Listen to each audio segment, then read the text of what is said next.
This is the sun.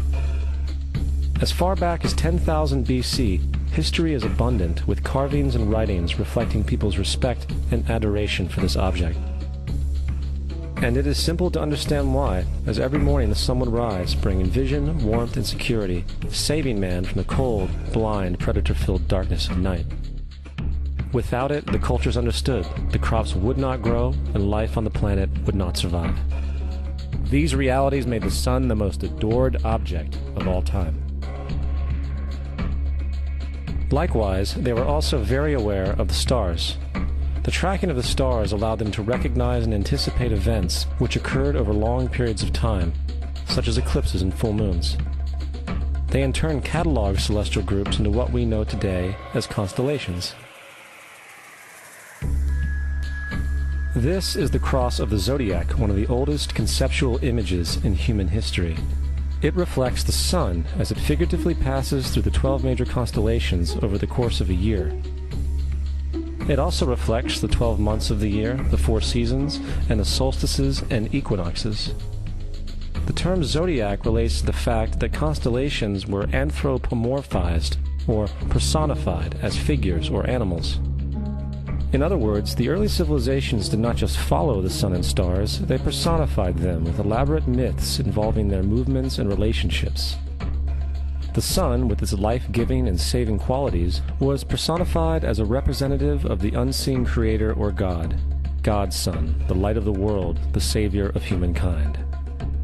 Likewise, the 12 constellations represented places of travel for God's Son, and were identified by names, usually representing elements of nature that happened during that period of time.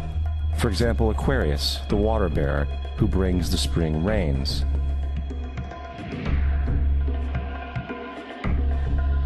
This is Horus. He is the sun god of Egypt of around 3000 BC. He is the sun anthropomorphized, and his life is a series of allegorical myths involving the sun's movement in the sky. From the ancient hieroglyphics in Egypt, we know much about this solar messiah. For instance, Horus, being the sun or the light, had an enemy known as Set, and Set was the personification of the darkness or night. And, metaphorically speaking, every morning Horus would win the battle against Set, while in the evening Set would conquer Horus and send him into the underworld.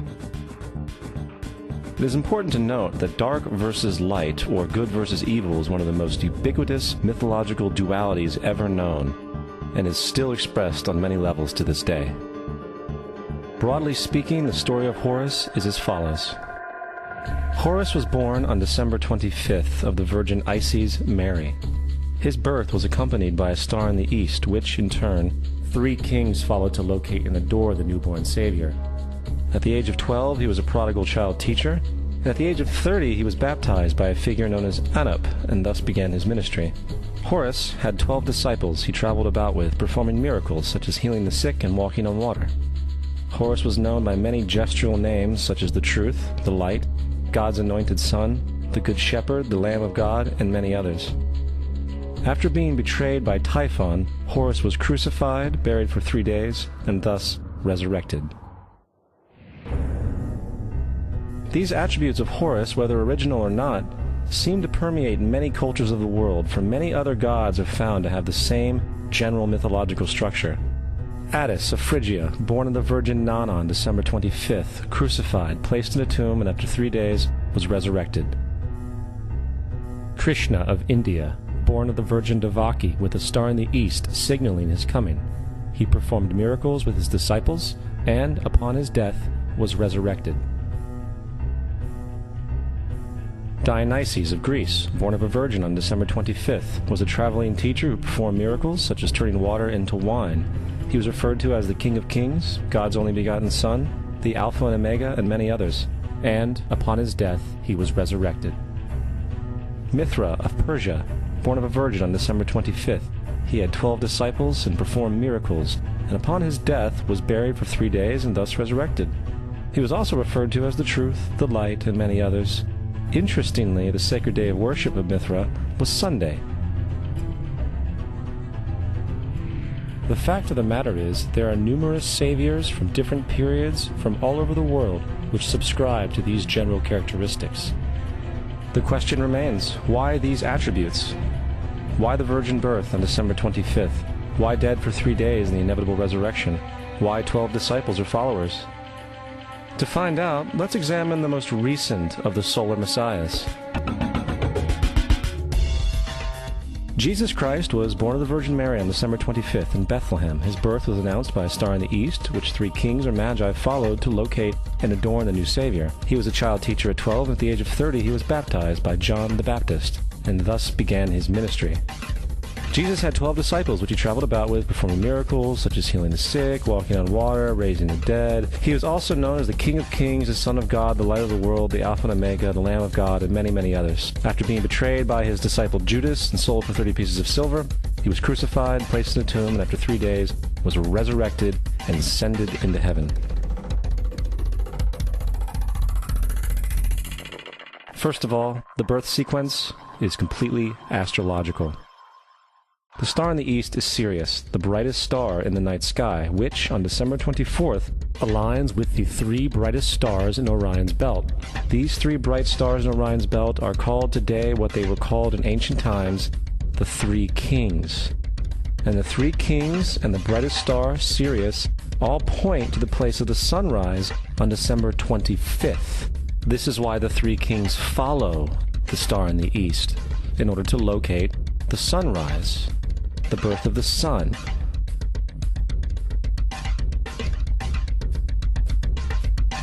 The Virgin Mary is the constellation Virgo, also known as Virgo the Virgin.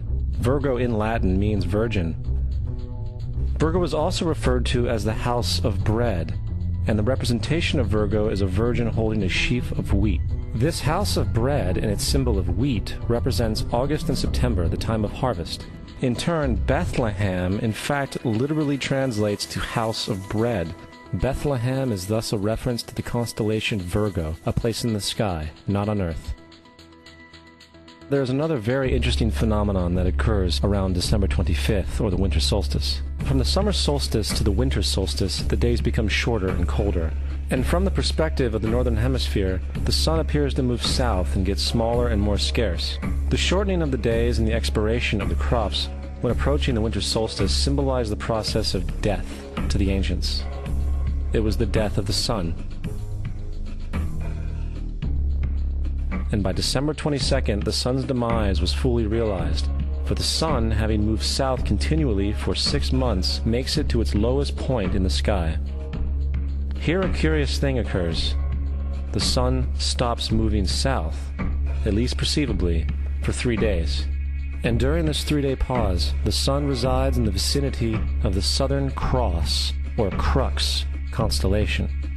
And after this time, on December 25th, the sun moves 1 degree, this time north, foreshadowing longer days, warmth, and spring.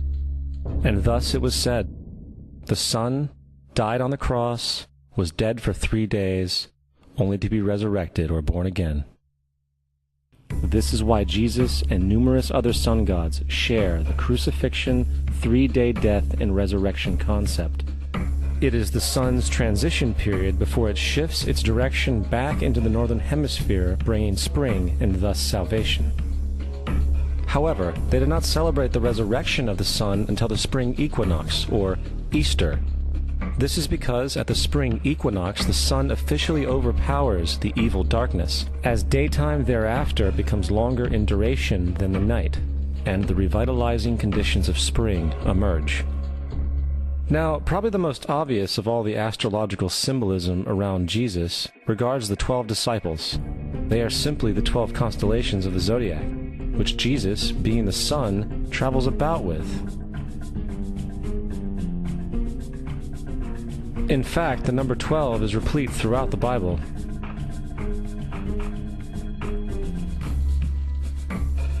Coming back to the cross of the zodiac, the figurative life of the sun, this was not just an artistic expression or tool to track the sun's movement.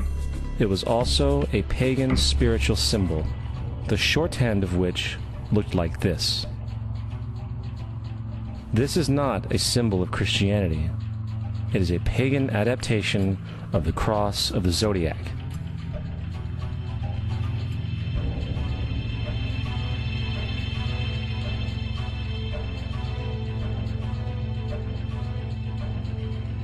This is why Jesus in early occult art is always shown with his head on the cross, for Jesus is the Son of God, the light of the world, the risen Savior who will come again, as it does every morning, the glory of God who defends against the works of darkness, as he is born again every morning, and can be seen coming in the clouds, up in heaven, with his crown of thorns or sun rays.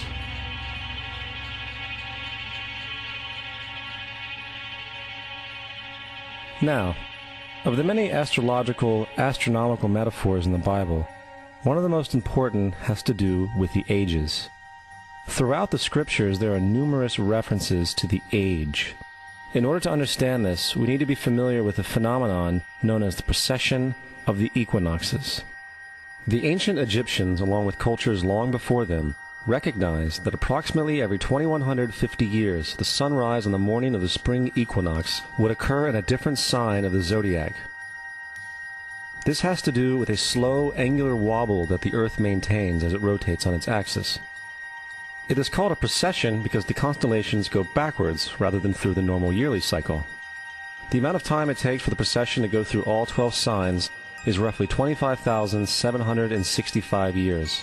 This is also called the Great Year, and ancient societies were very aware of this, and they referred to each 2150-year period as an age. From 4300 BC to 2150 BC, it was the age of Taurus, the bull. From 2150 BC to 1 AD, it was the age of Aries, the ram. And from 1 AD to 2150 AD, it is the age of Pisces, the age we are still in to this day. And in and around 2150, we will enter the new age, the age of Aquarius. Now, the Bible reflects, broadly speaking, a symbolic movement through 3 ages while foreshadowing a 4th. In the Old Testament, when Moses comes down Mount Sinai with the 10 Commandments, he is very upset to see his people worshiping a golden bull calf. In fact, he shattered the stone tablets and instructed his people to kill each other in order to purify themselves. Most biblical scholars will attribute this anger to the fact that the Israelites were worshiping a false idol or something to that effect. The reality is, the golden bull is Taurus the bull, and Moses represents the new age of Aries the ram. This is why Jews even today still blow the ram's horn. Moses represents the new age of Aries, and upon the new age, everyone must shed the old age. Other deities mark these transitions as well, such as Mithra, a pre-Christian god who kills the bull in the same symbology. Now Jesus is the figure who ushers in the age following Aries, the age of Pisces, or the 2 fish. Fish symbolism is very abundant in the New Testament. Jesus feeds 5,000 people with bread and 2 fish. When he begins his ministry walking along Galilee, he befriends 2 fishermen who follow him.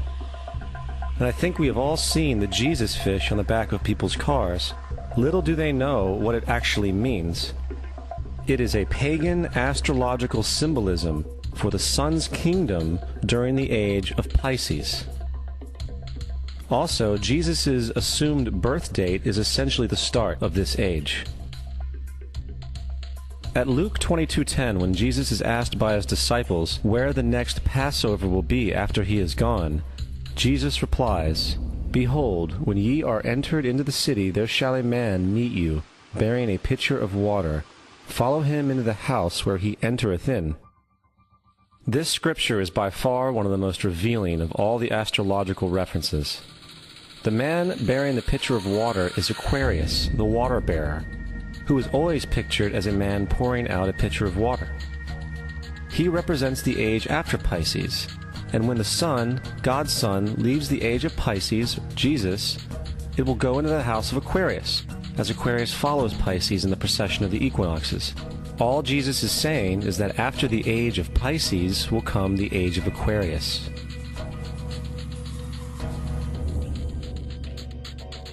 Now, we have all heard about the end times and the end of the world.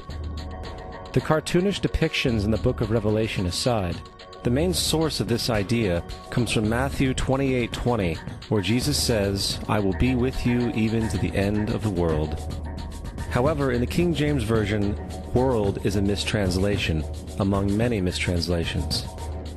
The actual word being used is eon, which means age. I will be with you even to the end of the age, which is true, as Jesus' solar Piscean personification will end when the sun enters the age of Aquarius. The entire concept of end times and the end of the world is a misinterpreted astrological allegory. Let's tell that to the approximately 100 million people in America who believe the end of the world is coming. Furthermore, the character of Jesus being a literary and astrological hybrid is most explicitly a plagiarization of the Egyptian sun god Horus. For example, inscribed about 3,500 years ago on the walls at the Temple of Luxor in Egypt are images of the Annunciation, the miracle conception, the birth, and the adoration of Horus. The images begin with Thoth announcing to the Virgin Isis that she will conceive Horus, then Neph, the Holy Ghost, impregnating the Virgin, and then the virgin birth and the adoration. This is exactly the story of Jesus' miracle conception. In fact, the literary similarities between the Egyptian religion and the Christian religion are staggering.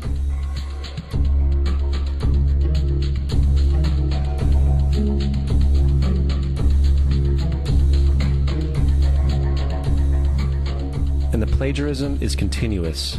The story of Noah and Noah's Ark is taken directly from tradition. The concept of the Great Flood is ubiquitous throughout the ancient world, with over 200 cited claims in different periods and times. However, one need look no further for a pre-Christian source than the Epic of Gilgamesh, written in 2600 BC. This story talks of a great flood commanded by God, an ark with saved animals upon it, and even the release and return of a dove, all held in common with the biblical story among many other similarities. And then there is the plagiarized story of Moses. Upon Moses' birth, it is said that he was placed in a reed basket and set adrift in a river in order to avoid infanticide. He was later rescued by a daughter of royalty and raised by her as a prince. This baby in a basket story was lifted directly from the myth of Sargon of Akkad of around 2250 BC. Sargon was born, placed in a reed basket in order to avoid infanticide, and set adrift in a river. He was in turn rescued and raised by Aki, a royal midwife. Furthermore, Moses is known as the lawgiver, the giver of the Ten Commandments, the Mosaic Law. However, the idea of a law being passed from God to a prophet up on a mountain is also a very old motif.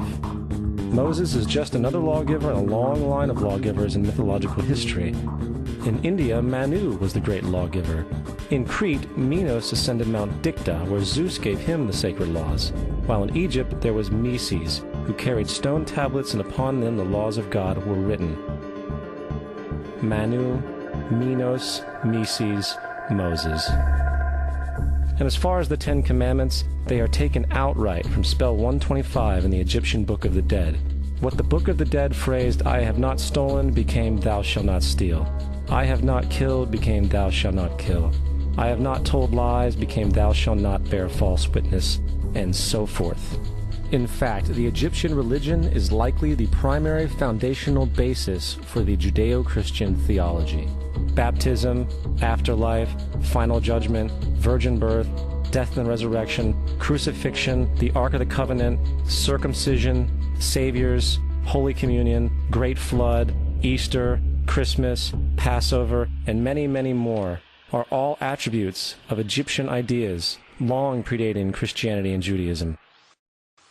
Justin Martyr, one of the first Christian historians and defenders, wrote, "When we say that he, Jesus Christ, our teacher, was produced without sexual union, was crucified and died and rose again and ascended into heaven, we propound nothing different from what you believe regarding those who you esteem sons of Jupiter." In a different writing, Justin Martyr said, "He was born of a virgin, except this in common with what you believe of Perseus."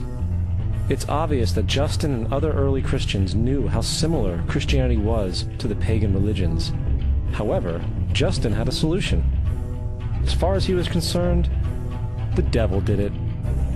The devil had the foresight to come before Christ and create his characteristics in the pagan world. Fundamentalist Christianity, fascinating. These people actually believe the world is 12,000 years old. Swear to God. I actually asked one of these guys, okay, dinosaur fossils. He says, dinosaur fossils? God put those here to test our faith.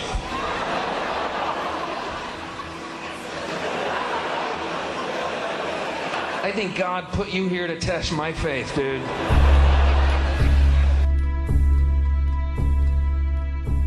The Bible is nothing more than an astrotheological literary hybrid, just like nearly all religious myths before it. In fact, the aspect of transference of one character's attributes to a new character can be found within the book itself. In the Old Testament, there is the story of Joseph. Joseph was a prototype for Jesus. Joseph was born of a miracle birth. Jesus was born of a miracle birth. Joseph was of 12 brothers. Jesus had 12 disciples. Joseph was sold for 20 pieces of silver. Jesus was sold for 30 pieces of silver. Brother Judah suggests the sale of Joseph. Disciple Judas suggests the sale of Jesus. Joseph began his work at the age of 30. Jesus began his work at the age of 30. The parallels go on and on. Furthermore, is there any non-biblical historical evidence of any person living with the name Jesus, the son of Mary, who traveled about with 12 followers, healing people and the like? There are numerous historians who lived in and around the Mediterranean, either during or soon after the assumed life of Jesus. How many of these historians document this figure? Not one. However, to be fair, that doesn't mean defenders of the historical Jesus haven't claimed the contrary. 4 historians are typically referenced to justify Jesus' existence. Pliny the Younger, Suetonius, and Tacitus are the first 3. Each one of their entries consists of only a few sentences at best, and only referred to Christus or the Christ, which in fact is not a name but a title. It means the Anointed One. The 4th source is Josephus, and this source has been proven to be a forgery for hundreds of years. Sadly, it is still cited as truth. You would think that a guy who rose from the dead and ascended into heaven for all eyes to see and performed the wealth of miracles acclaimed to him would have made it into the historical record. It didn't, because once the evidence is weighed, there are very high odds that the figure known as Jesus did not even exist.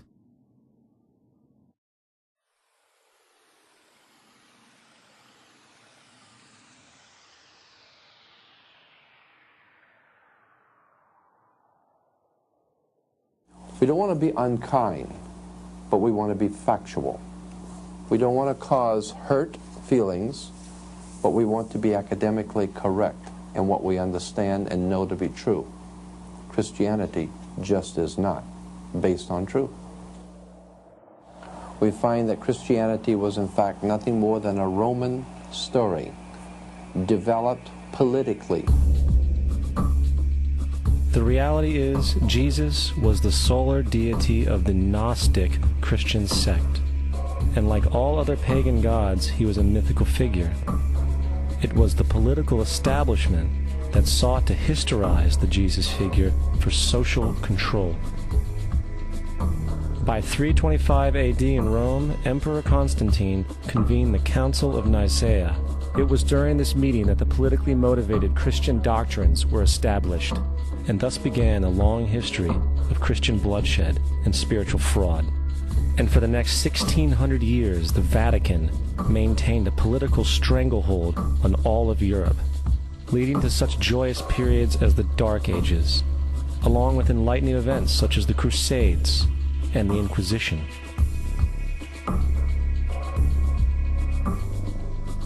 Christianity, along with all other theistic belief systems, is the fraud of the age. It serves to detach the species from the natural world, and likewise each other. It supports blind submission to authority. It reduces human responsibility to the effect that God controls everything, and in turn awful crimes can be justified in the name of a divine pursuit. And most importantly, it empowers those who know the truth, but use the myth to manipulate and control societies. The religious myth is the most powerful device ever created and serves as the psychological soil upon which other myths can flourish.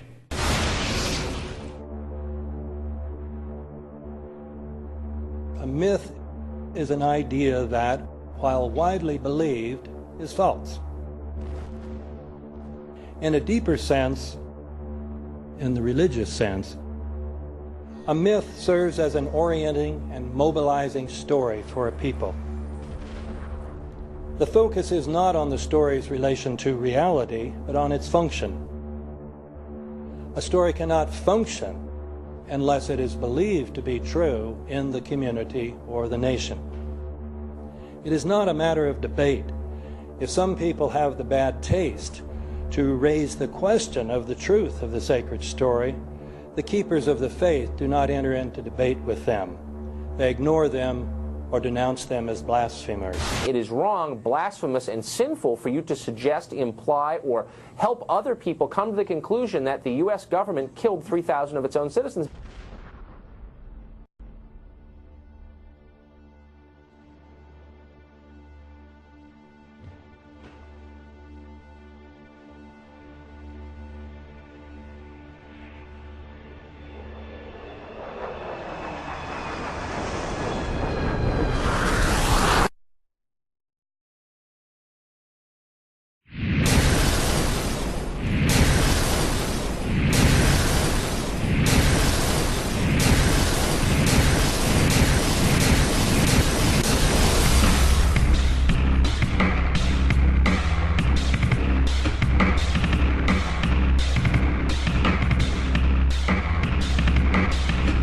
If a demolition team set off when you see the old demolitions of these old buildings. It looks like one of those scenes of an old building being purposely dynamited and blown up. Anybody who's ever watched a building being demolished on purpose knows that if you're going to do this, you have to get at the under-infrastructure of a building and bring it down. The way the structure is collapsing, this was the result of something that was planned. It's not accidental that the first tower just happened to collapse and then the second tower just happened to collapse in exactly the same way.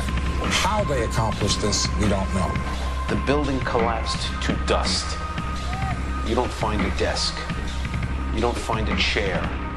You don't find a telephone, a computer. The biggest piece of a telephone I found was half of the keypad, and it was about this big. What happened to the concrete? The concrete was pulverized from river to river. There was dust powder 2-3 inches thick. The concrete was just pulverized. Reminiscent of those pictures we've all seen too much on television before, when a building was deliberately destroyed by well-placed dynamite to knock it down. If they had detonated, they were planned to take down a building. I heard a second explosion. There was a heavy-duty explosion. Then there was some secondary explosions and then the subsequent collapses. An explosion blew and it knocked everybody over. To me, it sounded like an explosion. It sounded like gunfire.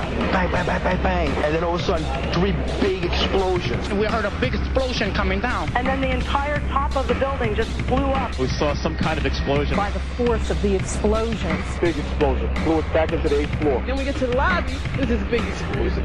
The lobby looked as though a bomb and exploded there. A huge explosion now raining debris. It's been a huge explosion. Huge explosion that we all heard and felt. We just witnessed some kind of follow-up explosion. We heard a very loud blast explosion. A secondary explosion at Tower 1 camp. That is another bomb going off. He thinks that there were actually devices that were planted in the building. Planted in the building.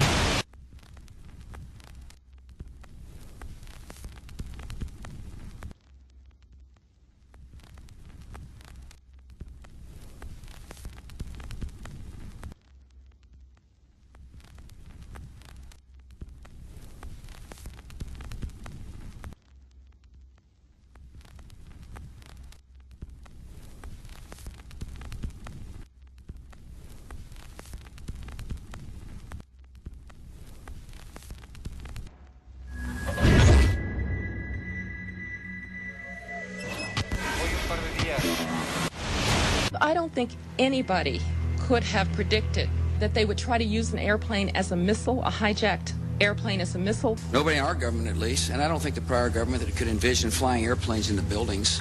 No specific threat involving really a domestic operation or involving what happened, obviously, the city's airliner and so forth. There were no warning signs that I'm aware of. USA Today reports that in the 2 years before the attacks on September the 11th, NORAD conducted exercises using hijacked airliners as weapons. And one target was the World Trade Center.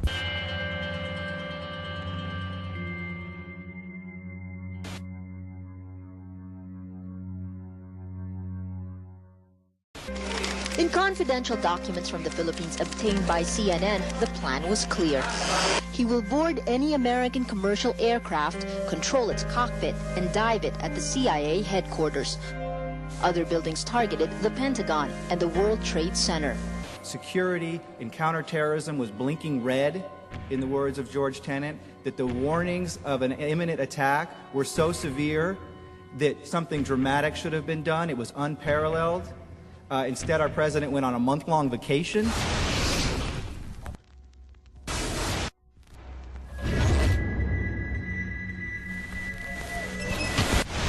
The head of Pakistani intelligence at the ISI, Mahmoud Ahmed, requested Omar Sheikh to wire $100,000 to Mohammed Atta, who was the lead hijacker. Hijacker Mohammed Atta received wire transfers via Pakistan. The man sending the money to Atta is believed to be Ahmed Umar Saeed Sheikh. Omar Sheikh admitted he was supported by the Pakistan government's intelligence service, the ISI.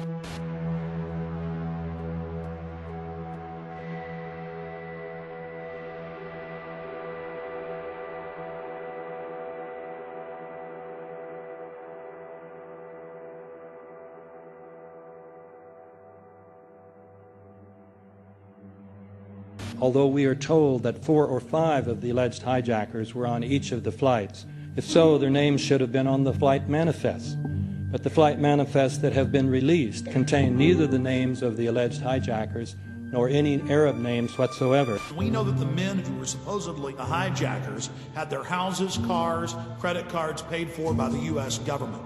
They were, in truth, agents. Evidence was also apparently planted. The passport of one of the hijackers on Flight 11 was allegedly found in the rubble. Goes through the fireball, through the side of the plane, and comes down to the ground unscathed. But something happened. For 6 months, they reported they had this passport. Boy, we've got it. We've got the proof. And then the guy stood up and was alive. Several of these 19 men are still alive.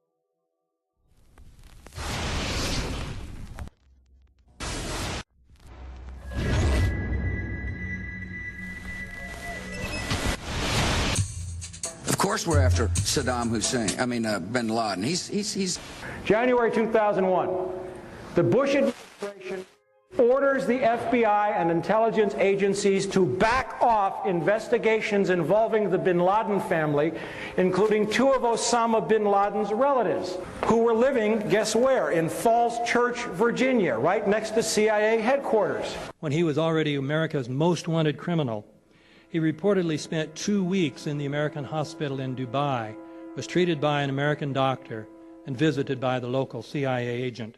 We have not seen one piece of evidence that links Osama bin Laden directly to the planning stages of September 11th. This failure to provide proof was later said to be unnecessary because bin Laden, in a video allegedly found in Afghanistan, admitted responsibility for the attacks. This confession is now widely cited as proof.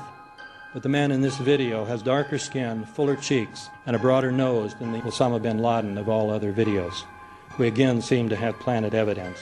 In 1976, Osama's older brother Salim bin Laden hired a man in Texas by the name of Jim Bath to handle all the investments in the United States for the bin Laden family. Jim Bath also happens to be a personal, almost lifelong friend and former Air National Guard pilot with George W. Bush. The connections between the Bushes and the bin Ladens become much more clear when George Herbert Walker Bush made trips to Saudi Arabia in 1998 and 2000 to meet with the bin Laden family on behalf of a company called the Carlyle Group.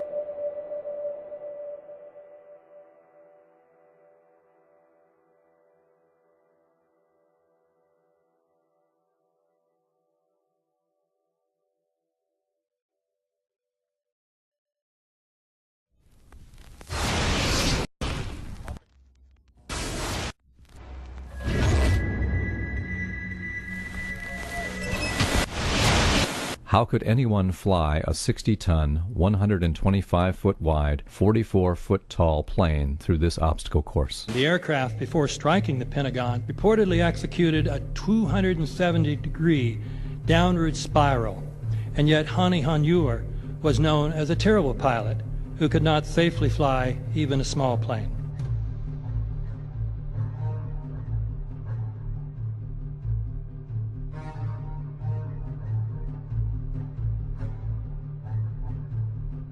No seats, no luggage, no bodies. Nothing but bricks and limestone. The official explanation is that the intense heat from the jet fuel vaporized the entire plane. Flight 77 had two Rolls-Royce engines made of steel and titanium alloy and weigh 6 tons each. It is scientifically impossible, but 12 tons of steel and titanium was vaporized by jet fuel. We're also told that the bodies were able to be identified either by their fingerprints or by the DNA. So what kind of fire can vaporize aluminum and tempered steel and yet leave human bodies intact? From my close-up inspection, there's no evidence of a plane having crashed anywhere near the Pentagon. And as I said, the only pieces left that you can see are small enough that you could pick up in your hand. Shortly after the strike, government agents picked up debris and carried it off. The entire lawn was covered with dirt and gravel, so that any remaining forensic evidence was literally covered up. The videos from security cameras, which would show what really hit the Pentagon, were immediately confiscated by agents of the FBI, and the Department of Justice has to this day refused to release them. If these videos would prove that the Pentagon was really hit by a 757, most of us would assume the government would release them.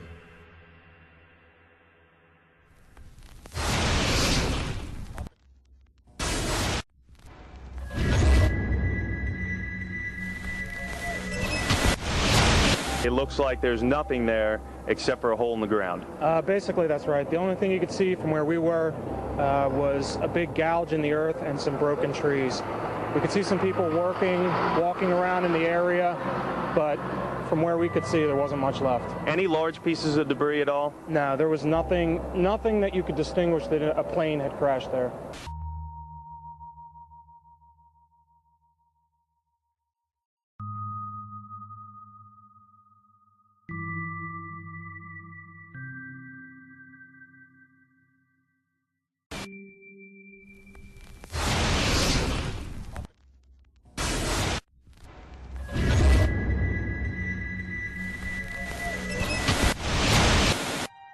Pancake theory.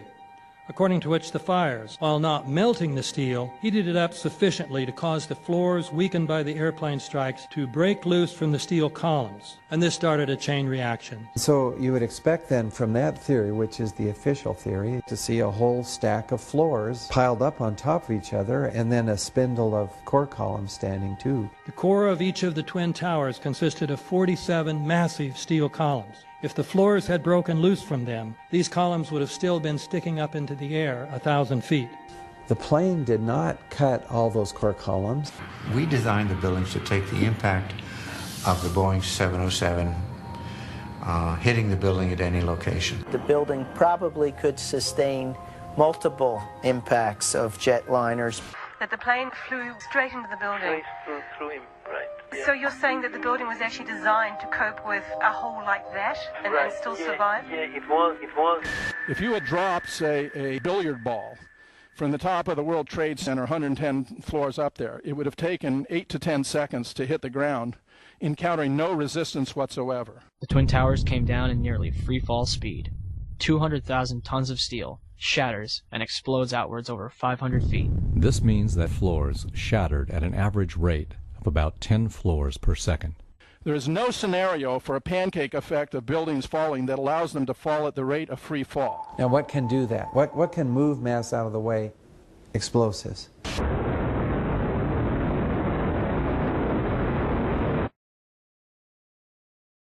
"47 huge steel columns going up the core. They're interconnected.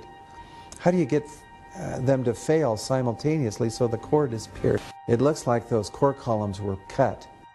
The way we do this is by cutting the beam at an angle.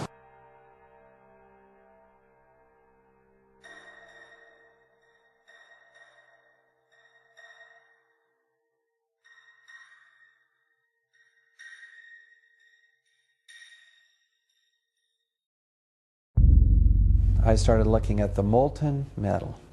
All three buildings, both towers, in the rubble, in the basement areas, and Building 7, there's these pools of molten metal.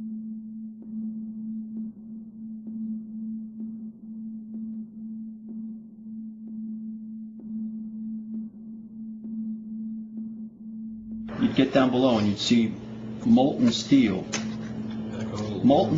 running down the channel rails, like you're in a foundry.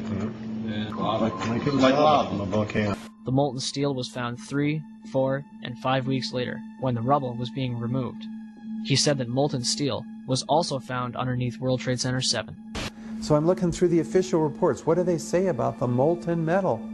They say nothing. But wait a minute. This is important evidence. So where'd that come from? Thermite is so hot that it'll just cut through steel, through structural steel, for example, like a knife through butter. The products are molten iron and aluminum oxide, which goes off primarily as a dust. You know those enormous dust clouds? You can imagine when you assemble these chemicals on a large scale.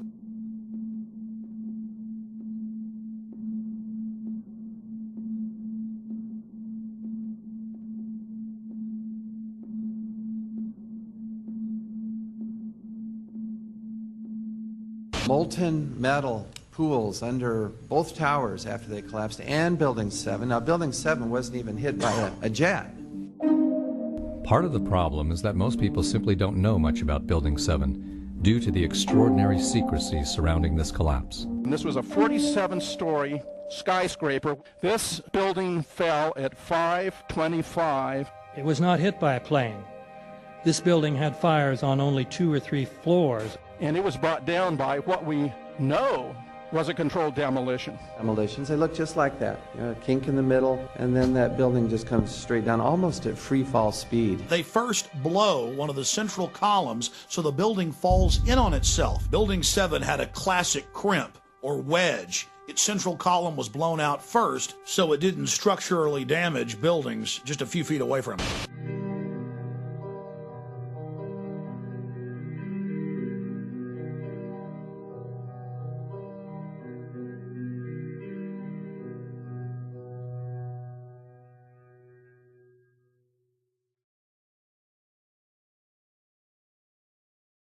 Our office was on the B1 level. As I was talking to a supervisor at 8:46, and all of a sudden we hear, boom!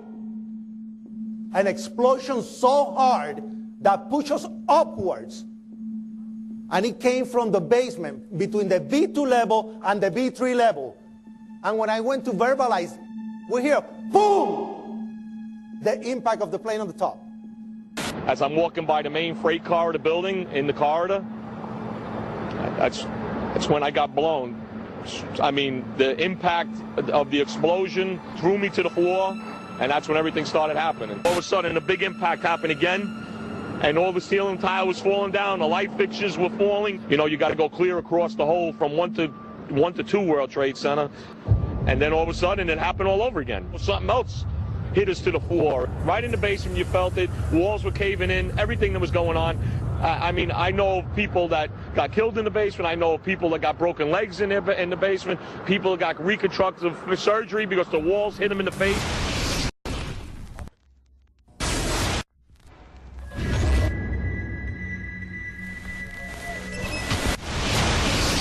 According to standard operating procedure, if an FAA flight controller notices anything that suggests a possible hijacking, the controller is to contact a superior. If the problem cannot be fixed within about a minute, the superior is to ask NORAD, the North American Aerospace Command, to send up or scramble jet fighters to find out what is going on. NORAD then issues the scramble order to the nearest Air Force base with fighters on alert. But although interceptions usually occur within 10 or so minutes, in this case, 80 or so minutes had elapsed before fighters were even airborne. It's a mind-bending anomaly. Not a single U.S. Air Force interceptor turns a wheel until it's too late. There are no jets at all. What if they were so confused and had been so deliberately confused that they couldn't respond? The reason that they didn't know where to go was because a number of conflicting and overlapping war game exercises were taking place. It involved the insertion of false radar blips onto radar screens in the Northeast Air Defense Sector. Center Team U, we have a problem here. We have a hijacked aircraft headed towards New York. We need someone to scramble some F-16s or something up there to help us out. Is this real world or exercise? Is this real world or exercise? There was another exercise, Vigilant Warrior, which was, in fact, according to a NORAD source, a live-fly hijack drill being conducted at the same time. With only 8 available fighter aircraft, and they have to be dispatched in pairs, they were dealing with as many as 22 possible hijacks on the day of 9/11, and they couldn't separate the war game exercises from the actual hijacks.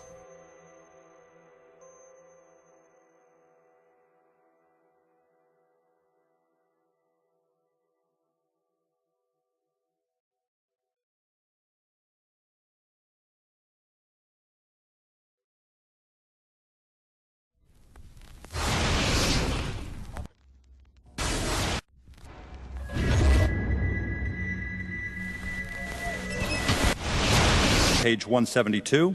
The U.S. government has not been able to determine the origin of the money used for the 9/11 attacks. Ultimately, the question is of little practical significance.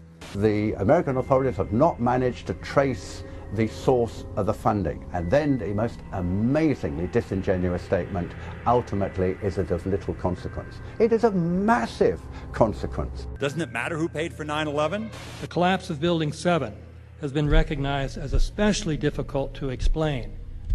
The 9/11 Commission report implicitly admitted that it could not explain the collapse of this building by not even mentioning it. President, why are you and the Vice President insisting on appearing together before the 9/11 Commission? Because the 9/11 Commission wants to ask us questions. That's why we're meeting, and I look forward to meeting with them and answering their questions. Why you're appearing together rather than separately, which was their request? Because it's a good chance for both of us to answer questions that the 9/11 Commission is looking forward to asking us, and I'm looking forward to answering them. Let's see.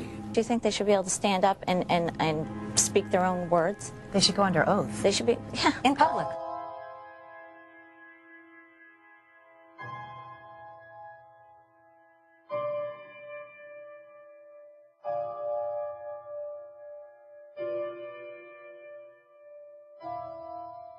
Don't you think that the families deserve to have a transcript or to be able to see what you Adam, said? you asked me that question yesterday.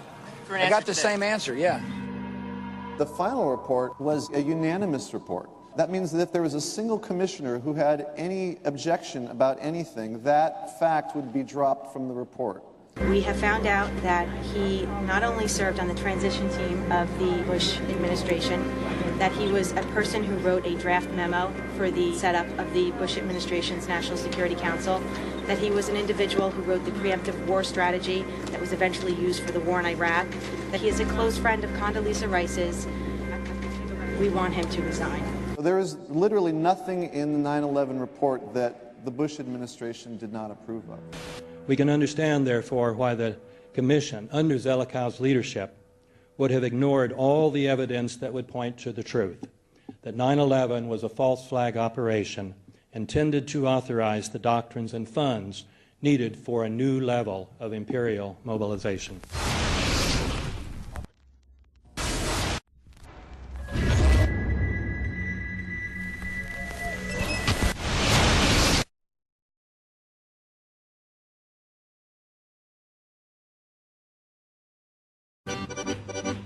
Armed with knives, armed with chemical, biological, nuclear weapons. Fanatics, terrorists, September 11th. September 11th, killers, September 11th, terrorists. Terrorists of Al-Qaeda, terrorists, nuclear weapons, terrorists. 9/11, terror, terrorist, evil. September 11th, September 11th. The terrorists, war and danger. September 11th, terrorism, global terrorism, terrorism, terrorists, terrorists, terrorists, terrorists, terrorists, the terror, terrorists, terrorist, terrorism. September 11th, global terrorism, terrorists, terrorism. September 11th, world terrorism, terrorism. September 11th, global terrorism. September the 11th, terror. Weapons of mass destruction. September the 11th, terrorists. The evil terrorists, no.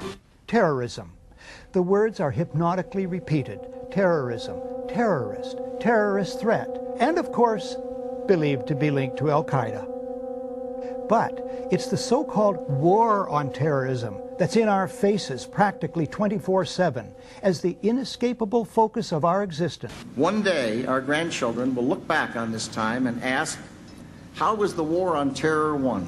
The entire U.S. ruling class, ruling elite, comes to see terrorism as the preferred means, indeed the only means, to provide social cohesion, to provide an enemy image for the society to keep it together. According to neocon theory from Carl Schmitt, you have to have an enemy image in order to have a society. It's a very dangerous thing because now it means that the entire social order, the political parties, intellectual life, politics in general, all based on a monstrous myth. Monstrous myth.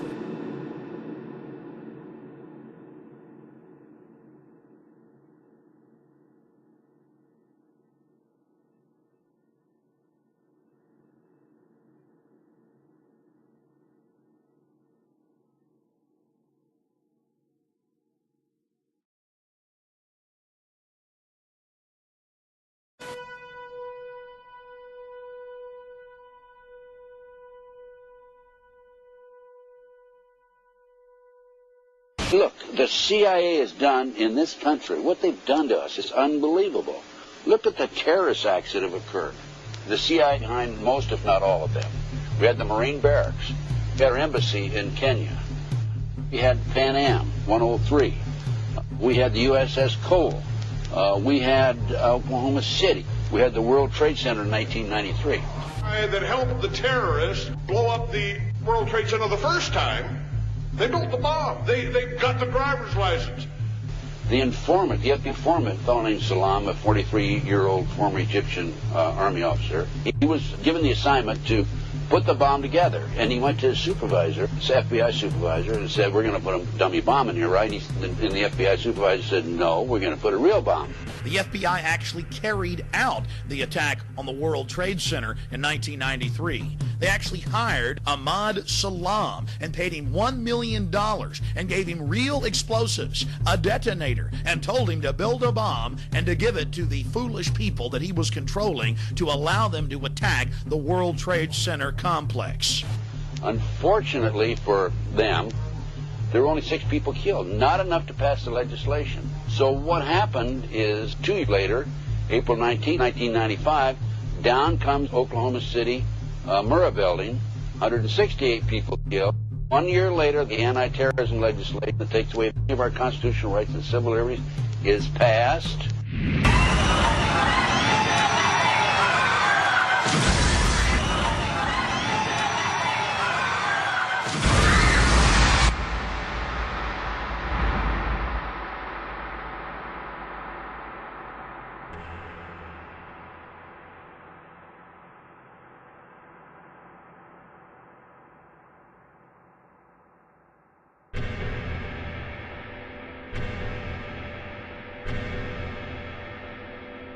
Because at 9:30 this morning we were actually running an exercise for over a company of 1,000 people in London based on simultaneous bombs going off precisely at the railway stations that happened this morning.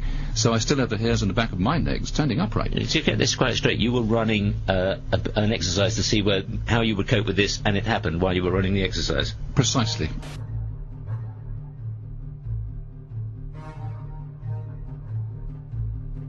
Supposed to believe is some kind of coincidence, there was also an anti-terrorist drill going on 7/7.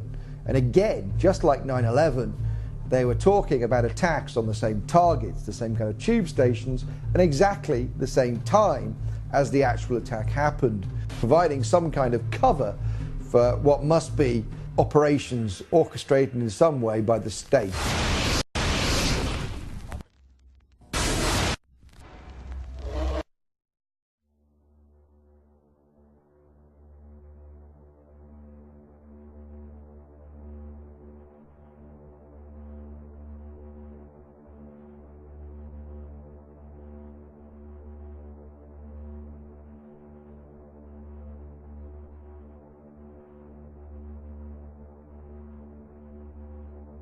I am absolutely appalled at how much people in this country do not think.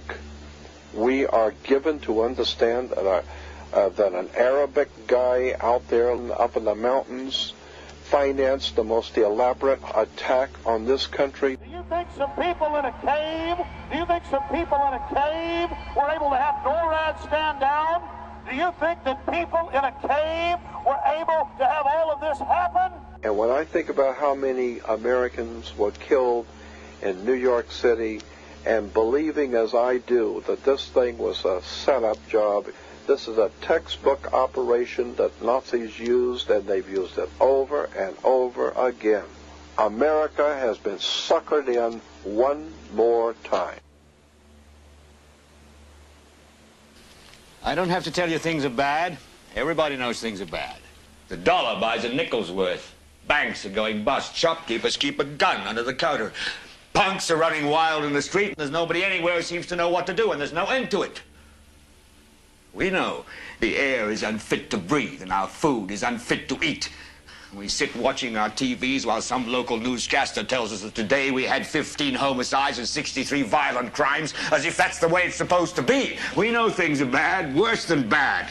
They're crazy. It's like everything everywhere is going crazy, so we don't go out anymore. We sit in the house, and slowly the world we're living in is getting smaller, and all we say is, please, at least leave us alone in our living rooms. Let me have my toaster and my TV and my steel-belted radios, and I won't say anything. Just leave us alone. Well, I'm not going to leave you alone. I want you to get mad. I don't want you to protest. I don't want you to riot. I don't want you to write to your congressman because I wouldn't know what to tell you to write. I don't know what to do about the depression and the inflation and the Russians and the crime in the street. All I know is that first, you've got to get mad. You've got to say, I'm a human being. God damn it. My life has value.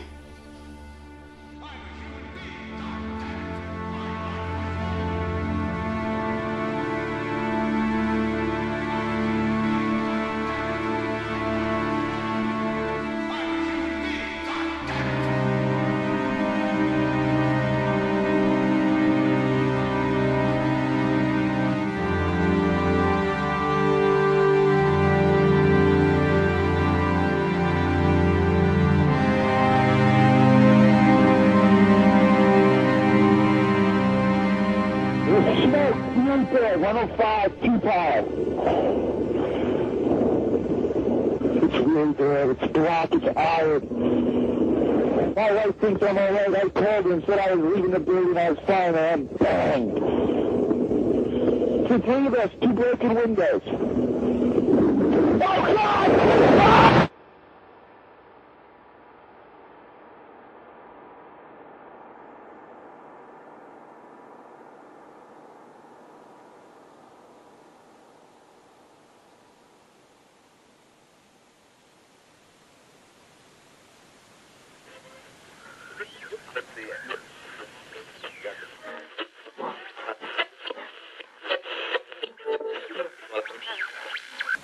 When hostilities commenced in Europe in 1939, it was realized that the American people had no intention of entering the war.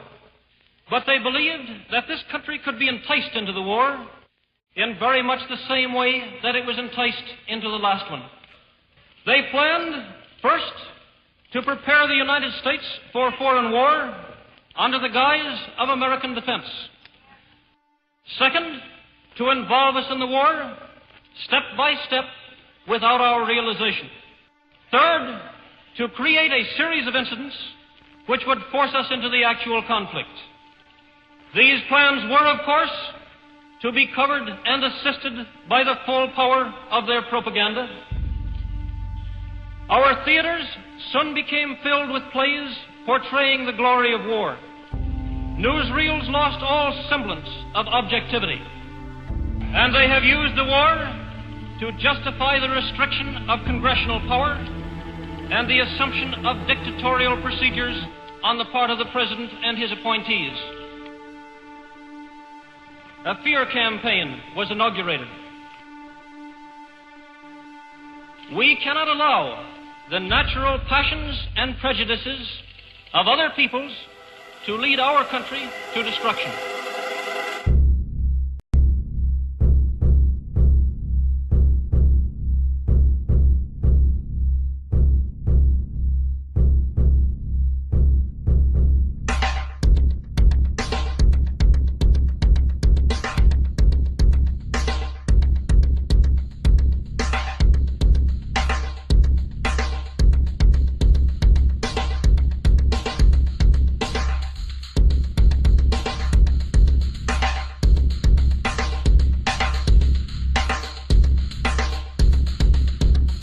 (1775), the American Revolutionary War began as the American colonies sought to detach from England and its oppressive monarchy.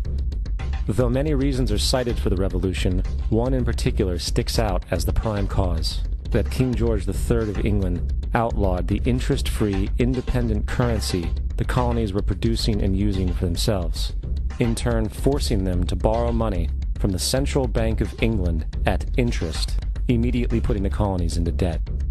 And, as Benjamin Franklin later wrote, the refusal of King George III to allow the colonies to operate an honest money system which freed the ordinary man from the clutches of the money manipulators was probably the prime cause of the revolution.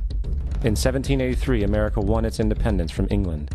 However, its battle against the central bank concept and the corrupt, greed-filled men associated with it had just begun. So what is a central bank?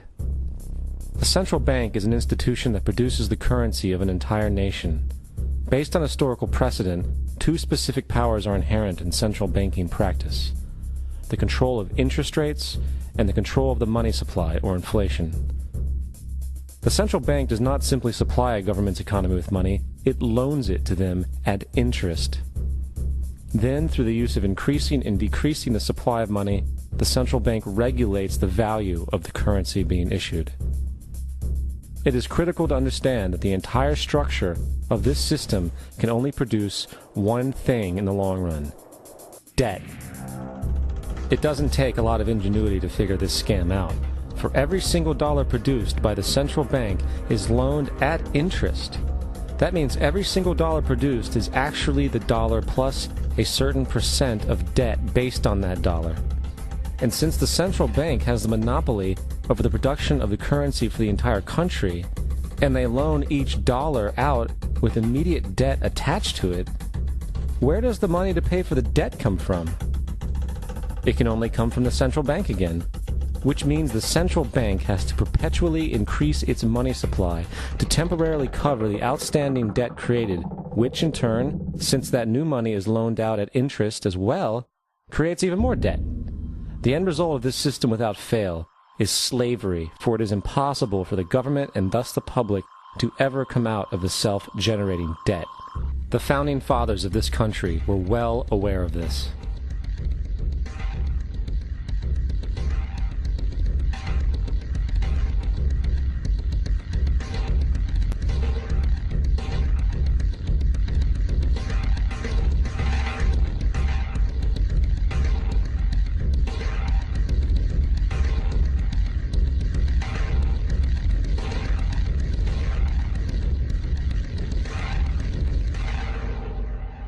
By the early 20th century, the U.S. had already implemented and removed a few central banking systems, which were swindled into place by ruthless banking interests.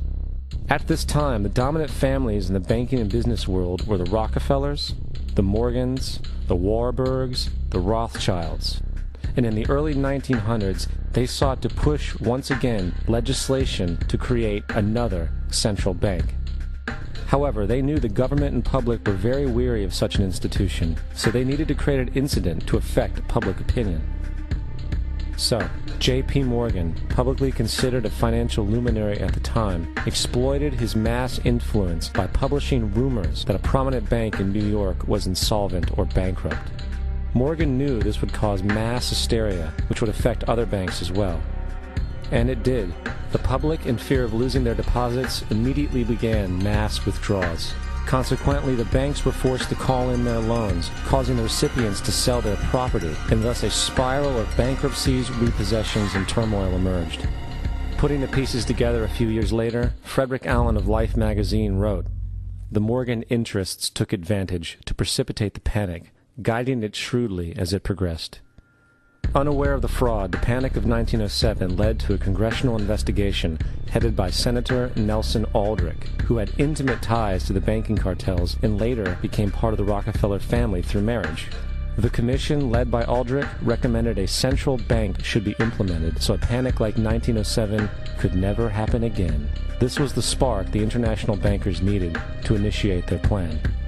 In 1910, a secret meeting was held at a J.P. Morgan estate on Jekyll Island off the coast of Georgia. It was there that the central banking bill called the Federal Reserve Act was written. This legislation was written by bankers, not lawmakers. This meeting was so secretive, so concealed from government and public knowledge that the 10 or so figures who attended disguised their names when en route to the island. After this bill was constructed, it was then handed over to their political frontman, Senator Nelson Aldrich, to push through Congress. And in 1913, with heavy political sponsorship by the bankers, Woodrow Wilson became president, having already agreed to sign the Federal Reserve Act in exchange for campaign support. And 2 days before Christmas, when most of Congress was at home with their families, the Federal Reserve Act was voted in, and Wilson in turn made it law. Later, Woodrow Wilson wrote, in regret,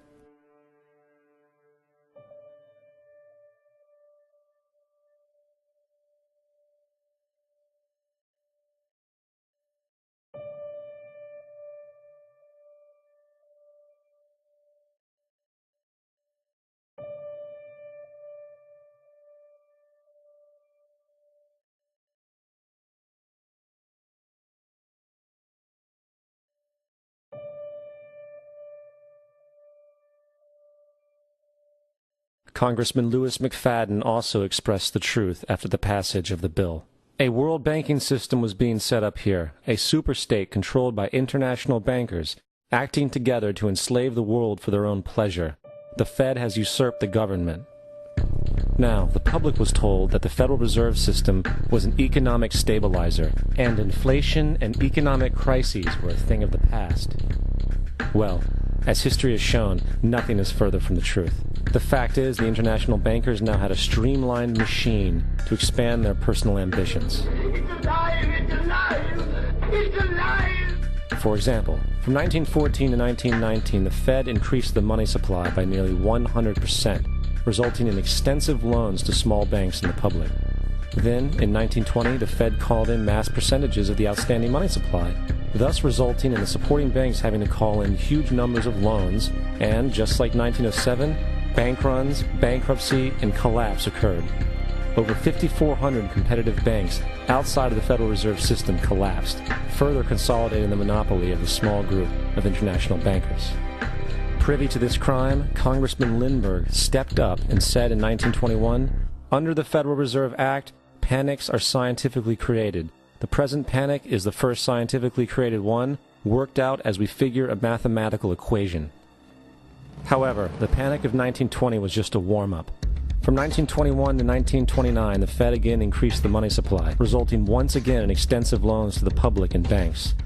There was also a fairly new type of loan called a margin loan in the stock market. Very simply, the margin loan allowed an investor to put down only 10% of a stock's price, with the other 90% being loaned through the broker. In other words, a person could own $1,000 worth of stock with only $100 down. This method was very popular in the roaring 1920s, as everyone seemed to be making money in the market. However, there was a catch to this loan. It could be called in at any time and had to be paid within 24 hours. This is termed a margin call, and the typical result of a margin call is the selling of the stock purchased with the loan. So, a few months before October in 1929, J.D. Rockefeller, Bernard Baruch, and other insiders quietly exited the market, and on October 24, 1929, the New York financiers who furnished the margin loans started calling them in masse. This sparked an instantaneous, massive sell-off in the market, for everyone had to cover the margin loans. It then triggered mass bank runs for the same reason, in turn collapsing over 16,000 banks, enabling the conspiring international bankers to not only buy up rival banks at a discount, but to also buy up whole corporations at pennies on the dollar. It was the greatest robbery in American history. But that didn't stop there. Rather than expanding the money supply in order to recover from this economic collapse, the Fed actually contracted it, fueling one of the largest depressions in history. Once again outraged, Congressman Louis McFadden, a longtime opponent of the banking cartels, began bringing impeachment proceedings against the Federal Reserve Board, saying of the crash and depression, it was a carefully contrived occurrence. International bankers sought to bring about a condition of despair so that they might emerge the rulers of us all. Not surprisingly, and after 2 previous assassination attempts, McFadden was poisoned at a banquet before he could push for the impeachment. Now, having reduced the society to squalor, the Federal Reserve bankers decided that the gold standard should be removed. In order to do this, they needed to acquire the remaining gold in the system. So, under the pretense of helping to end the Depression, came the 1933 gold seizure. Under the threat of imprisonment for 10 years, everyone in America was required to turn in all gold bullion to the Treasury, essentially robbing the public of what little wealth they had left. And at the end of 1933, the gold standard was abolished. If you look at a dollar bill from before 1933, it says it is redeemable in gold. You look at a dollar bill today, it says it is legal tender, which means it is backed by absolutely nothing. It is worthless paper. The only thing that gives our money value is how much of it is in circulation. Therefore, the power to regulate the money supply is also the power to regulate its value, which is also the power to bring entire economies and societies to its knees.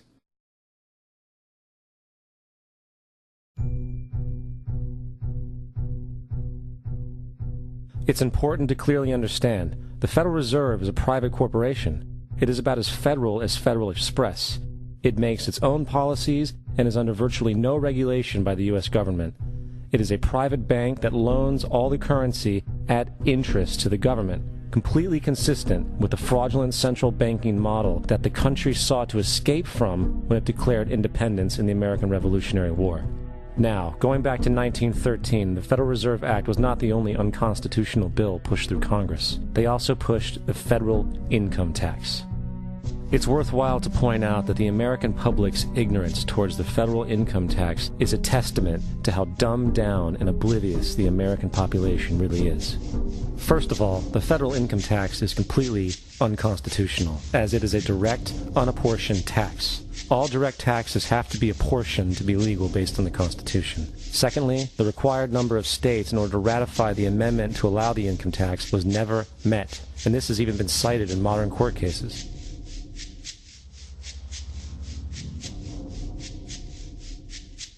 Third, at the present day, roughly 25% of the average worker's income is taken via this tax.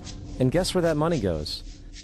It goes to pay the interest on the currency being produced by the fraudulent Federal Reserve Bank, a system that does not have to exist at all. The money you make working almost 3 months out of the year goes almost literally into the pockets of the international bankers who own the private Federal Reserve Bank. And fourth, even with the fraudulent government claim as to the legality of the income tax, there is literally no statute, no law in existence that requires you to pay this tax, period. I really expected that, of course, there's a law that you can point to in the law book, the code, that requires you to file a tax return. Of course there is. I was at that point where I couldn't find the statute that clearly made a person liable. at least not me and most people I know.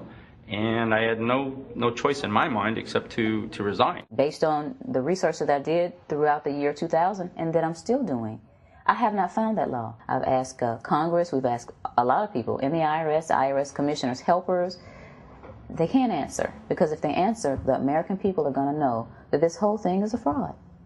I haven't filed an federal income tax return since I left. I have not filed a tax return since 1999. The income tax is nothing less than the enslavement of the entire country. Now, the control of the economy and the perpetual robbery of wealth is only one side of the Rubik's Cube the bankers hold in their hands. The next tool for profit and control is war. Since the inception of the Federal Reserve in 1913, a number of large and small wars have commenced. The three most pronounced were World War I, World War II, and Vietnam. World War I. In 1914, European wars broke out centered around England and Germany.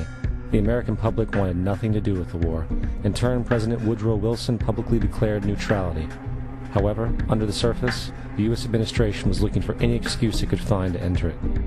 In a noted observation by Secretary of State William Jennings, the large banking interests were deeply interested in the World War because of the wide opportunities for large profits.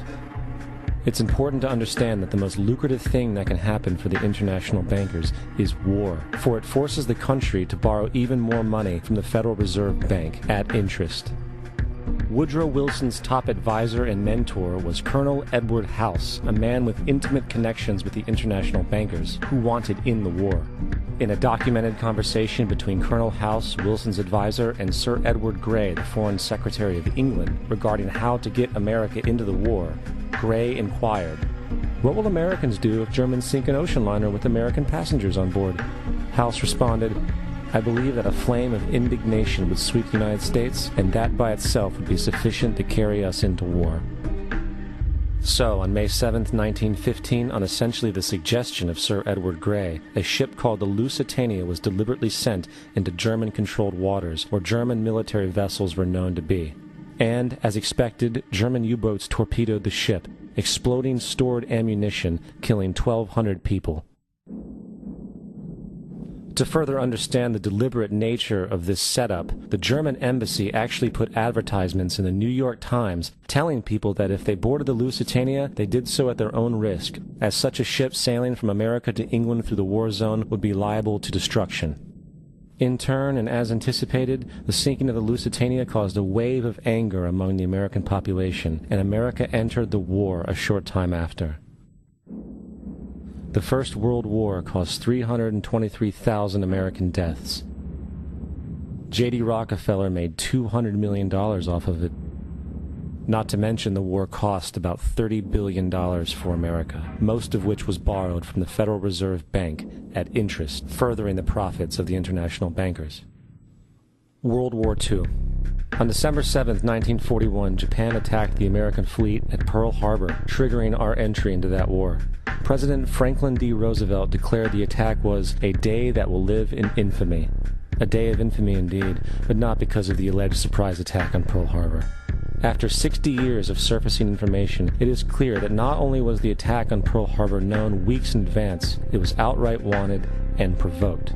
Roosevelt, whose family had been New York bankers since the 18th century, whose uncle Frederick was on the original Federal Reserve Board, was very sympathetic to the interests of the international bankers, and the interest was to enter the war, as we've seen, nothing is more profitable for international bankers than war.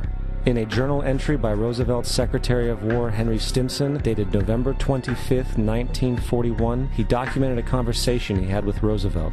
The question was, how should we maneuver them into firing the first shot? It was desirable to make sure the Japanese be the ones to do this, so that there should remain no doubt as to who were the aggressors. In the months leading up to the attack on Pearl Harbor, Roosevelt had done almost everything in his power to anger the Japanese, showing a posture of aggression. He halted all of Japan's imports of American petroleum. He froze all the Japanese assets in the United States. He made public loans to nationalist China and supplied military aid to the British, both enemies of Japan in the war, which, by the way, is completely in violation of international war rules.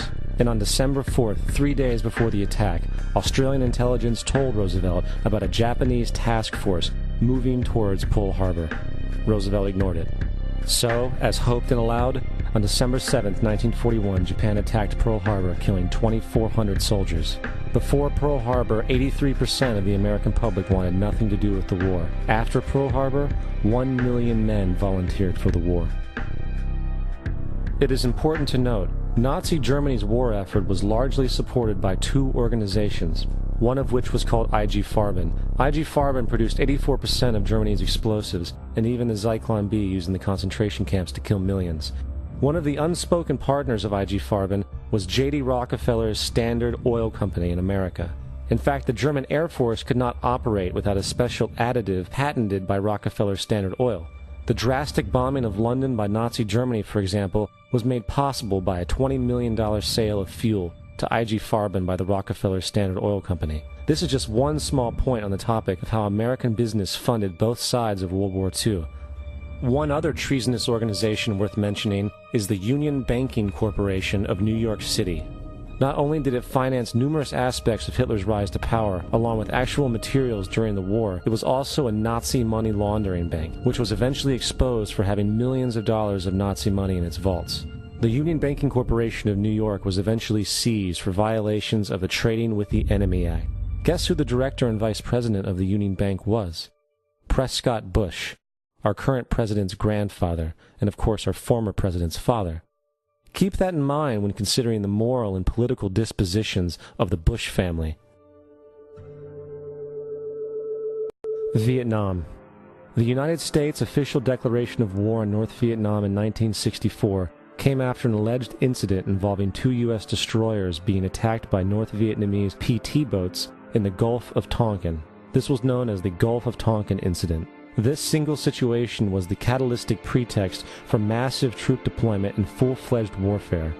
One problem, however, the attack on the U.S. destroyers by Vietnamese PT boats never happened. It was a completely staged event to have an excuse to enter the war. Former Secretary of Defense Robert McNamara stated years later that the Gulf of Tonkin incident was a mistake, while many other insiders and officers have come forward, relaying that it was a contrived farce, a complete lie. Once in the war, it was business as usual. In October 1966, President Lyndon Johnson lifted trading restrictions on the Soviet bloc, knowing full well that the Soviets were providing upwards of 80% of North Vietnam's war supplies. Consequently, Rockefeller interests financed factories in the Soviet Union, which the Soviets used to manufacture military equipment and send it to North Vietnam. However, the funding of both sides of this conflict was only one side of the coin. In 1985, Vietnam's rules of engagement were declassified. This detailed what American troops were and were not allowed to do in the war. It included absurdities like North Vietnamese anti-aircraft missile systems could not be bombed until they were known to be fully operational. No enemy could be pursued once they crossed the border of Laos or Cambodia. And most revealing of all, the most critical strategic targets were not allowed to be attacked unless initiated by high military officials. Apart from these imposed ludicrous limitations, North Vietnam was informed of these restrictions and therefore could base entire strategies around the limitations of the American forces. This is why the war went on so long. And the bottom line is this: the Vietnam War was never meant to be won, just sustained. This war for profit resulted in 58,000 American deaths and 3 million dead Vietnamese. So, where are we now? September 11th was the jumpstart for what is now an accelerated agenda by the ruthless elite. It was a staged war pretext no different than the sinking of the Lusitania, the provoking of Pearl Harbor, and the Gulf of Tonkin lie. In fact, if 9/11 wasn't a planned war pretext, it would be an exception to the rule. It has been used to launch 2 unprovoked illegal wars, one against Iraq and one against Afghanistan. However, 9/11 was a pretext for another war as well, the war against you. The Patriot Act, Homeland Security, the Military Tribunals Act, and other legislations are all completely and entirely designed to destroy your civil liberties and limit your ability to fight back against what is coming. Currently in the United States, unannounced to most brainwashed Americans, your home can be searched without a warrant, without you being home. You can in turn be arrested with no charges revealed to you, detained indefinitely with no access to a lawyer, and legally tortured, all under the suspicion that you might be a terrorist. If you need a painted picture of what is happening in this country, let's recognize how history repeats itself. In February 1933, Hitler staged a false flag attack, burning down his own German parliament building, the Reichstag, and blamed it on communist terrorists. In the next few weeks, he passed the Enabling Act, which completely eradicated the German Constitution, destroying people's liberties. He then led a series of preemptive wars, all justified to the German people as necessary to maintaining homeland security.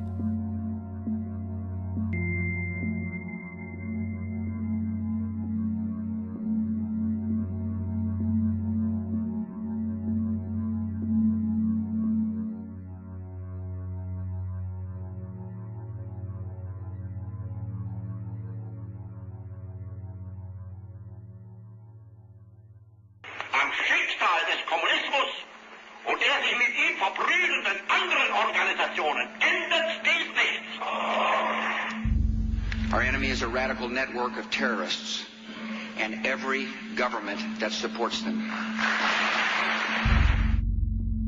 It's time to wake up. The people in power go out of their way to make sure that you are perpetually misled and manipulated. The majority's perception of reality, especially in the political arena, is not their own. It is shrewdly imposed upon them without them even knowing it. For example, the public at large actually believes the invasion of Iraq is going badly, as sectarian violence doesn't seem to stop. What the public fails to see is that the destabilization of Iraq is exactly what the people behind the government want. This war is to be sustained so the region can be divided up, domination of the oil maintained, continual profits reaped for the defense contractors, and most importantly, permanent military bases established to be used as a launching pad against other oil-bearing, non-conforming countries such as Iran and Syria. For further implication that the civil war and destabilization is purely intentional, in 2005, 2 elite British SAS officers were arrested by Iraqi police after being caught driving around in their car shooting at civilians while dressed up as Arabs. After being arrested and taken to a jail in Basra, the British Army immediately requested the release of these men. When the Basra government refused, British tanks came in and physically broke out the men from the Basra prison. If you wish to destroy an area, how do you do it? Well, there are 2 ways. You can go in there and bomb it and so forth, but that is not very efficient. What you do is you try to get the people in that area to kill each other and to destroy their own territory, their own farms. And that's what's been done in that area. The way in which you destroy an opponent is get him to destroy himself by dividing his ranks against one another. Then you feed both sides. You have agents feeding both sides, inflaming both sides. And they kill each other off. And it's time that some of us woke up to this reality to understand that people who try to maintain empires and create empires do it by manipulating the people they're trying to conquer. You might want to ask yourself why the entire culture is utterly saturated with mass media entertainment from all sides, while the educational system in America continues its stupefying downward slide since the U.S. government decided to take over and subsidize the public school system. What your government pays for, it gets. When we understand that, then we look at government-financed institutions of education and see the kind of students and the kind of education that's being turned out by these government-financed schools.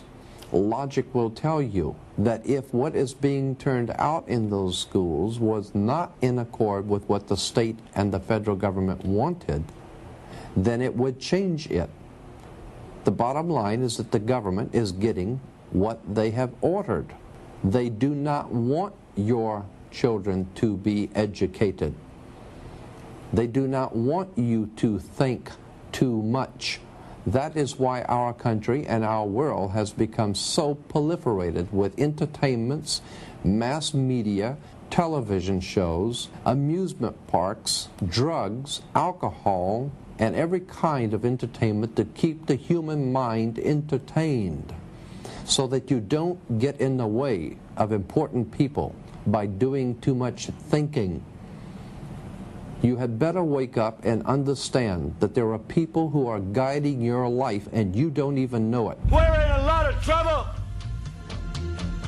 because you people and 62 million other Americans are listening to me right now, because less than 3% of you people read books, because less than 15% of you read newspapers, because the only truth you know is what you get over this tube. Right now, there is an entire generation that never knew anything that didn't come out of this tube. This tube is the gospel, the ultimate revelation. This tube can make or break presidents, popes, prime ministers. This tube is the most awesome goddamn force in the whole godless world. And woe is us if it ever falls into the hands of the wrong people. And when the largest company in the world controls the most awesome goddamn propaganda force in the whole godless world, who knows what shit will be peddled for truth on this network. So you listen to me. Listen to me. Television is not the truth. Television is a goddamn amusement park. Television is a circus, a carnival, a traveling troupe of acrobats, storytellers, dancers, singers, jugglers, sideshow freaks, lion tamers, and football players. We're in the boredom-killing business. But you people sit there day after day, night after night, all ages, colors, creeds. We're all you know. You're beginning to believe the illusions we're spinning here. You're beginning to think that the tube is reality and that your own lives are unreal. You do whatever the tube tells you. You dress like the tube. You eat like the tube. You raise your children like the tube. You even think like the tube. This is mass madness, you maniacs. In God's name, you people are the real thing. We are the illusion. The last thing the men behind the curtain want is a conscious, informed public capable of critical thinking, which is why a continually fraudulent zeitgeist is output via religion, the mass media, and the educational system. They seek to keep you in a distracted, naive bubble, and they are doing a damn good job of it. In 2005, an arrangement between Canada, Mexico, and the United States was made. This arrangement, unannounced to the public, unregulated by Congress, merges the United States, Mexico, and Canada into one entity, erasing all borders. It's called the North American Union, and you might want to ask yourself why you've never heard of this. In fact, there is only one mainstream reporter who has actually heard of and has had the courage to cover this issue. The Bush administration's open borders policy and its decision to ignore the enforcement of this country's immigration laws is part of a broader agenda. President Bush signed a formal agreement that will end the United States as we know it, and he took the step without approval from either the U.S. Congress or the people of the United States. It's a deal that few have even heard of. It's being done again by very few people at the very top on behalf of the investment class, but the working class of people, political officials across our country, from communities, from cities and so forth, they don't know anything about this. This isn't some trade agreement. It is a total removal of sovereignty from these countries, which will also result in a completely new currency called the Amero. Fall. Apart from that, I think one thing people who are dollar-based need to focus on is the Amero. That's the one thing that nobody's talking about that I think is going to have a big impact on everybody's life in Canada, the U.S., and Mexico. The Amero is the proposed new currency for the North American community, which is being developed right now between Canada, the U.S., and Mexico to make a borderless community, much like the EU, and the dollar, Canadian dollar, U.S. dollar, and the Mexican peso replaced by the Amero. By default of this agreement, the American Constitution will eventually be obsolete.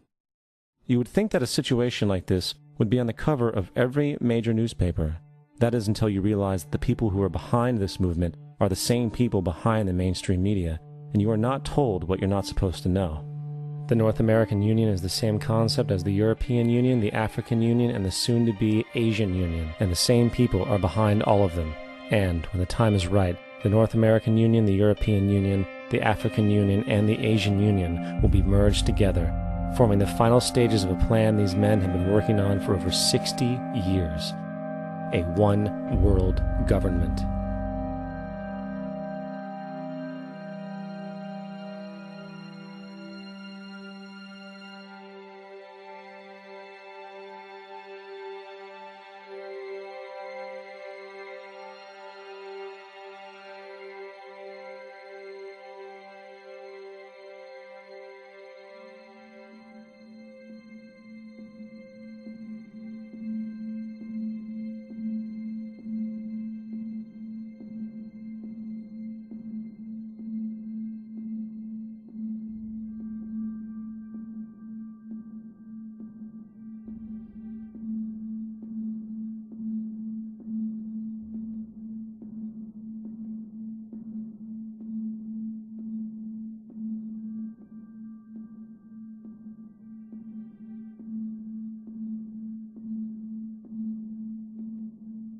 One bank, one army, one center of power.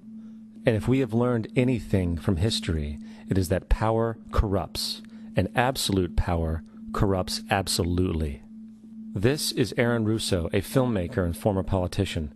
To his left is Nicholas Rockefeller of the infamous Rockefeller banking and business dynasty. After maintaining a close friendship with Nicholas Rockefeller, Aaron eventually ended the relationship, appalled by what he had learned about the Rockefellers and their ambitions.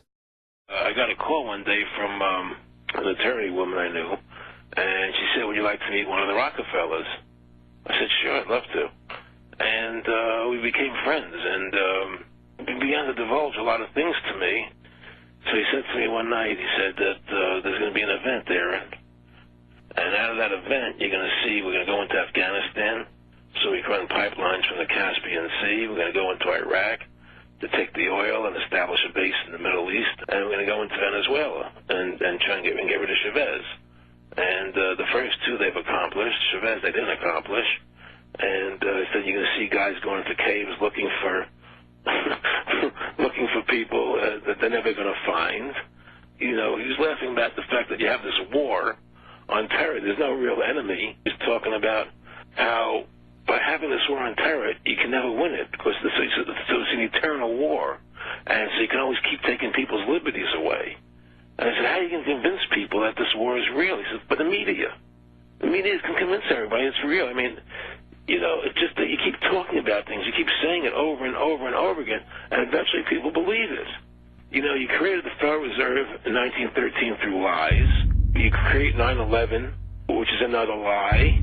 Through 9/11, then you're fighting a war on terror, and now all of a sudden you go into Iraq, which was another lie, and now they're going to do Iran. You know, and it's all one thing leading to another, leading to another, leading to another. Now, I would say to them, what are you doing this for? What's the point of this thing? You have all the money in the world you ever want. You have all the power. I said, you know, you're hurting people. It's not a good thing. And he would say, what do you care about the people for? Take care of yourself and you take care of your family. And then I said to him, what are the ultimate goals here? He said, the ultimate goal is to get everybody in this world chipped with the RFID chip and have all money be on those chips and everything on those chips. And if anybody wants to protest what we do or violate what we want, we just turn off their chip. That's right, microchipped. In 2005, Congress, under the pretense of immigration control and the so-called war on terrorism, passed the Real ID Act, under which it is projected by May 2008, you will be required to carry around a federal identification card, which includes on it a scannable barcode with your personal information. However, this barcode is only an intermediary step before the card is equipped with a Verichip RFID tracking module, which will use radio frequencies to track your every move on the planet. If this sounds foreign to you, please note that the RFID tracking chip is already in all new American passports. And the final step is the implanted chip, which many people have already been manipulated into accepting under different pretenses. We have a Florida family who are really pioneers in a brave new world. They have volunteered to be the first ever to have microchip identification devices implanted into their body. After 9/11, I was really concerned with the security of my family. I wouldn't mind having something planted permanently in my arm that would identify me. In the end, everybody will be locked into a monitored control grid where every single action you perform is documented. And if you get out of line, they can just turn off your chip, for at that point in time, every single aspect of society will revolve around interactions with the chips. This is the picture that is painted for the future if you open your eyes to see it. A centralized one-world economy where everyone's moves and everyone's transactions are tracked and monitored, all rights removed. The most incredible aspect of all, these totalitarian elements will not be forced upon the people will demand them. For the social manipulation of society through the generation of fear and division has completely detached humans from their sense of power and reality, a process which has been going on for centuries if not millennia. Religion, patriotism, race, wealth, class, and every other form of arbitrary, separatist identification and thus conceit has served to create a controlled population, utterly malleable in the hands of the few. Divide and conquer is the motto, and as long as people continue to see themselves as separate from everything else, they lend themselves to being completely enslaved.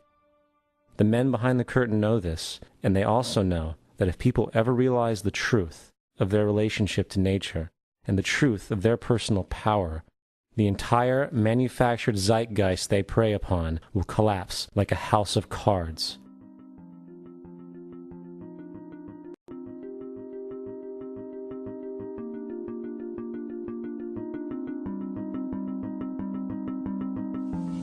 The whole system that we live in drills into us that we're powerless, that we're weak, that our society is evil, that it's crime-ridden, etc., and so forth. It's all a big, fat lie. We are powerful, beautiful, extraordinary. There is no reason why we cannot understand who we truly are, where we are going. There is no reason why the average individual cannot be fully empowered. We are incredibly powerful beings. You know, I think I spent 30 years of my life, in the first 30, trying to become something. I wanted to become good at things. I wanted to become good at tennis. I wanted to become good at school and grades and everything I kind of viewed in that perspective. I'm not okay the way I am, but if I got good at things, I realized that I had the game wrong. That the game was to find out what I already was. Find out what I already was.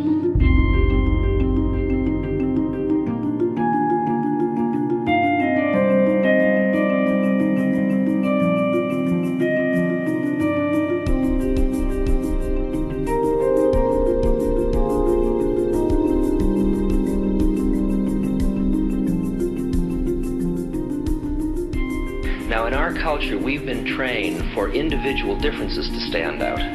So you look at each person, immediately it is brighter, dumber, older, younger, richer, poorer, and we make all these dimensional distinctions, put them in categories and treat them that way. And we get so that we only see others as separate from ourselves in the ways in which they're separate. And one of the dramatic characteristics of experience is being with another person and suddenly seeing the ways in which they are like you, not different from you, and experiencing the fact that that which is essence in you and which is essence in me is indeed one. The understanding that there is no other. It is all one.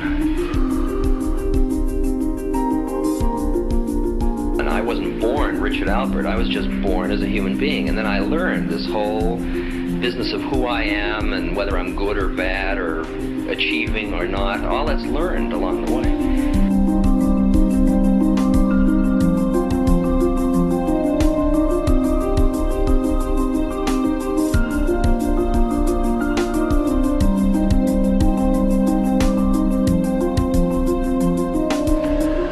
The old appeals to racial, sexual, and religious chauvinism, to rabid nationalist fervor, are beginning not to work. A new consciousness is developing which sees the earth as a single organism and recognizes that an organism at war with itself is doomed.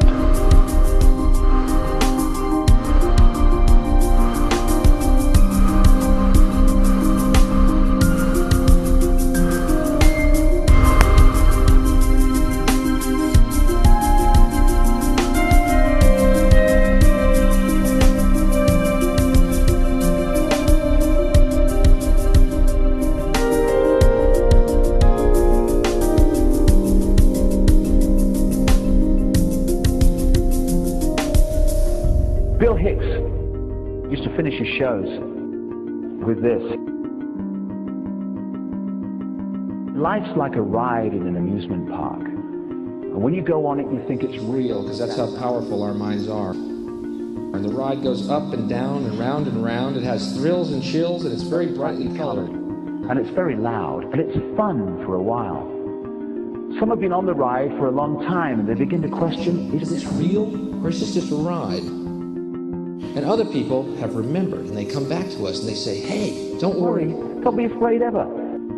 Because this is just a ride. And we kill those people. Shut him up. I've got a lot invested in this ride. Shut him up. Look at my furrows of worry. Look at my big bank account. My family. This has to be real. It's just a ride. But we will kill those good guys who try and tell us that. You ever notice that? And let the demons run amok? But it doesn't matter, because it's just a ride, and we can change it anytime we want. It's only a choice. No effort, no work, no job, No savings of money. Just a choice right now between fear and love.